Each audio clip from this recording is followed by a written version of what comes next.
Now, in our study of baptism, we have several different angles of approach to the subject.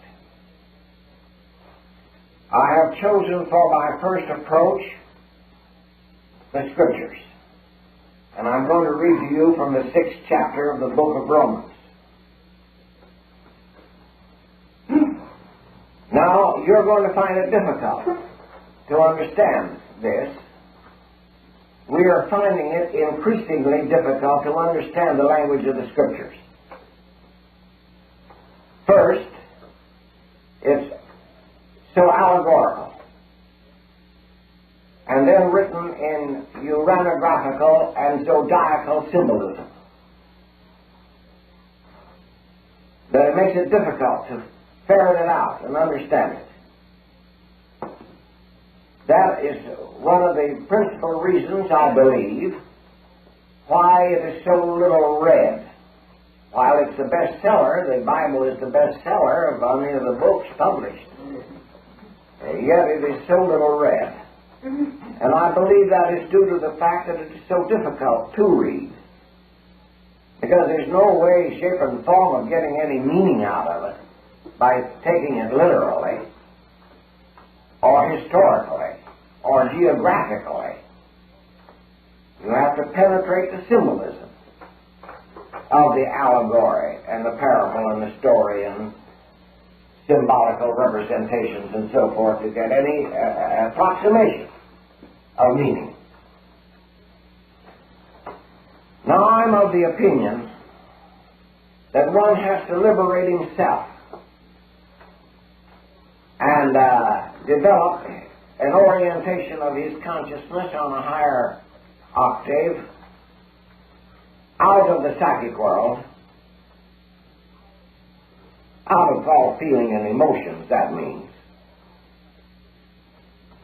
before he can read the Scriptures. Then he takes his experience of the higher octave of frequency and uses it as the background and the basis for his understanding of what he reads. Now, I'm honestly of the opinion that it's impossible to understand otherwise, even when it's interpreted by one who has that ability to bring his experience from a higher level to the reading. And that's what I'm going to attempt this morning. Now, the question often occurs and recurs to me. Why do you, I'm meaning myself, I'm talking to myself, why do you persist in going back to the Scripture and dragging it in to your teaching? Why not abandon it entirely? Or cut loose and rewrite the Scriptures, or write another one? Now, don't think that's audacious. How was this written? This is literature written by men who had perceptive understanding, but they wrote it in archaic language, see, which is difficult for us to understand with the evolution through which language goes in process of the development of the consciousness of the race. Remember that now. They say, well, this is the voice of God. God wrote it. Well, now I don't know what that means, honestly. I'll just break down and say, I just don't know what that means. Because I do not perceive or experience or understand that creative force, creative power, described as differentiated spheres or fields, can articulate, can produce phenomena. That's write Scriptures, write anything, or speak anything, except through some instrumentality. So I would say, if we use the cosmic process that we've set up as a reference, so often here in this classroom. If we use that cosmic process as the referent for the Word, God, because I'll challenge you to set up another referent if you don't accept the cosmic process as a referent. And you don't know how hard put to it you're going to be to set up a referent for the Word God if you disregard the cosmic process as the referent. Then I would say, using the referent now, the cosmic process for that which the Word God symbolizes, then I would say the cosmic process, that is, God, does not speak to man except through man. And it doesn't speak to a dog except through a dog. See? And it doesn't speak to a horse except through a horse. All right. Challenge it.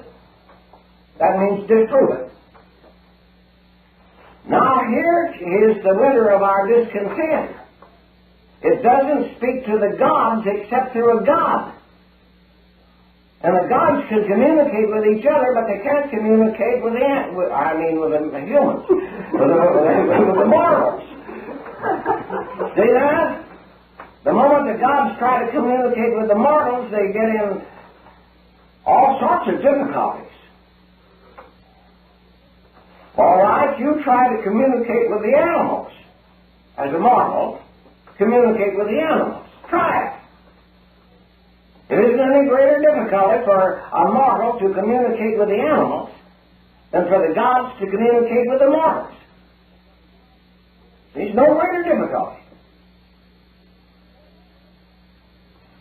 To be honest with you, I'm of the opinion that it's easier.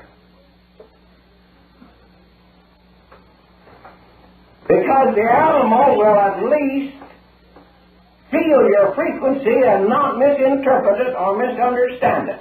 I'm getting a little bit off the beam now. I want you to understand the way we look upon Scripture, any Scripture. And I'm trying to cover up for that faux that I pulled. That why not throw the Bible away and rewrite it, or write some new Scripture? Well, then I had to go back and cover up, because I felt reaction. Some holier-than-thou attitude toward a written word? Don't hold any such emotional, holier attitude toward a written word. Analyze a teaching, a Scripture, like you'd analyze any literature. And if it has great merit, why, say that this has got something. I'm going to dig into this one. Well, all right, let's go back to the question before we get too much involved, too many balls in the air, and forget which one we're juggling. Let us go back. Why do we drag in the Scriptures? Why not abandon it? Because we are not yet free from the race psyche in which individually we are integrated. And in that race psyche, that's your cultural background, this Christian Bible still holds a place of great regard. It's considered with great value. Now that is why we're not yet in the race psyche free from it. We're not high enough and far enough out yet to disregard it. Individually. Individualized from the race psyche. Sufficiently to disregard it. As yet. So we go back to it. Now so much for that. Our subject is baptism. I'm taking up the study of the subject from the scriptural standpoint first, before I go into considering the subject from other standpoints. And now, the 6th chapter of the book of Romans. What shall we say then? Now that question is relative to the preceding subject matter in the 5th chapter. Shall we continue in sin that grace may abound? Now, a reference for the word sin. Relative to functioning in frequency registration. Do I have to set up a reference for all those words? Now, relative to consciously functioning in frequency registration. Oh, I see I've got to do something about it. Whether you know it or not, you're constantly registering waves and frequencies. Your feelings, your emotions, your thoughts are motivated by the quality, guna, quality, of the wave and frequency that you register. Now, 99 times out of 100, you register these waves and frequencies unconsciously. You're not conscious of registering. You're not conscious of the rapports you form. And yet when you form a rapport, the content of the consciousness of the one with whom you form the rapport is transferred to you. And you will feel depressed or elated according to the content of the consciousness of the one with whom you formed a rapport. But very few are conscious of the frequency that they register. Now, I use the word frequency as a shortcut to wave plus frequency. Because we'd have to constantly reiterate the wave or octave of waves plus the frequencies of each wave. So, we shortcut all that by saying frequency, the frequency registered. Now, very few are conscious of the frequencies that they are registering. Some are very conscious of the frequencies that you register. Very conscious of them. In fact, so conscious of them that you lose the consciousness of anything else except the consciousness of the frequency that you register. That is, one learns to live in consciously registering the frequencies all the time and never lives out of it. Now, come back to the word sin. I want to set up a reference for this word sin. Shall we continue in sin that grace may abound? Now, sin is to fall short of registering the frequency and functioning in sense. Sensation. Now, I wonder if I'm going to get very far with reading this scripture. But however, now, this is school, folks. This is not predicating, preaching, I hope. Let us take a point or two and we'll understand that point or two. Because you can expand on out from that point or two that you get. And worlds opens up to you. Realms opens up to you. You begin to understand the world in which we live and have our existence. Now, in the scriptural language, they function by the Spirit or functioned in sin.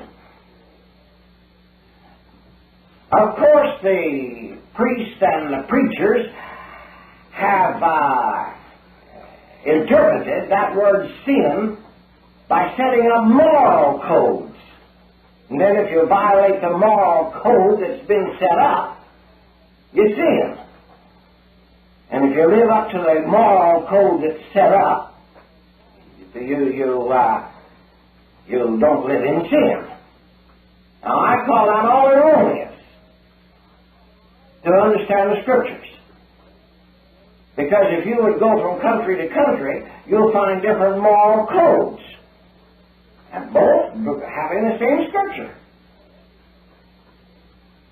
So you'll wind up in one unending confusion if you try to set up a moral code as a criterion by which you're going to say you sin or don't sin. Because from time to time, age to age, clime to clime, those moral codes all change. Until if you went to the Scandinavian countries today, with your moral code that you're living under here, why, they'd think you're some sort of a peculiar person. Very peculiar person. Because today, believe it or not, today, they look upon your marriage institution as sin. And you look upon them because you conform to your marriage institution, and you look upon them as living in sin.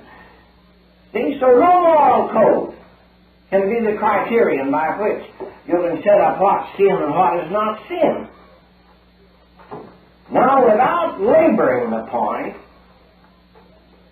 those who understand the process of initiation, the process of development through higher and higher levels, the word sin is only used in one way: to live in sense, when it is possible to live in frequency registration.